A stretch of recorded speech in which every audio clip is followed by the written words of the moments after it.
The areas of the car I really like the most, the parts that I'm so proud of, are probably the overall profile of the car. That was something that was very hard to execute, to get that balance with the package and the overall shape. Also, I love the front of the car. It's very bold, it's a bold statement. It runs in the family with XF, which was important, but it's not identical. I have to admit, I'm naturally a very conservative designer, but in this case, I really wanted to create something with a team that people will notice, especially after a few years of the car in existence. They'll always recognize this car. And so the grille stands there as the main part of the car. And then you have these very slim lamps that just sort of, the contrast is very kind of, it's a lovely offset with the grille. They almost look like cat's eyes, actually. Although I actually prefer to call them raptor's eyes because they're slightly more menacing. So you've got this lovely bold grille. And it's important to put a little movement in this grille like this. And then when we built the grille up, again, the emphasis across the top, compensated by this lovely round shape here. And that's just to get the grille to sit properly. It's inset,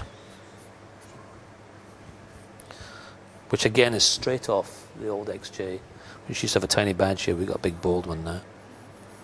It's inset there, and then you've got the wire mesh.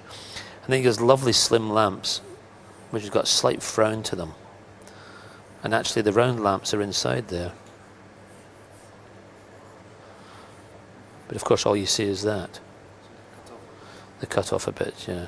This is actually the indicator lamp there, but it's important to get a little bit of emotion into that line. That was very important to give that slightly menacing look. The tail lamp's another feature of the car that we had a lot of fun doing. And then within the lamp itself, we worked hard to get some really good graphics. And of course we have technology now to put light lines in the car rather than just LED bulbs. And with the 3 lines we have in there, we've got this, what we call the cat's claw feature. You know, it looks like the cat has scratched down the tail lamp, and it's quite unique. Is this a Callum design? I'd be very flattered if people saw that. Yes, there's a huge amount of myself in this, but also interpretation from my design team, who are very talented. Time will tell if it's a Callum design or not. I'm more interested in the Jaguar, frankly. Although it's a complete change from where we were in the last 10 years, it is actually where we should be and where we were, say, 30, 40 years ago.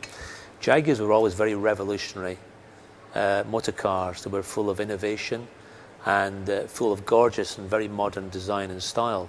And that's how I remember them in the 60s when I was growing up.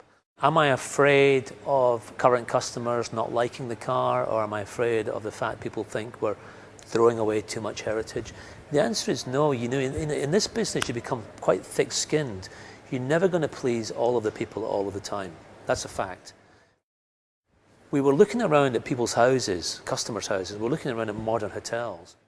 And what we noticed was that all this minimalism that's going on in a modern piece of architecture was more often offset by some real intense piece of jewellery, which people allowed the indulgence of, such as a chandelier.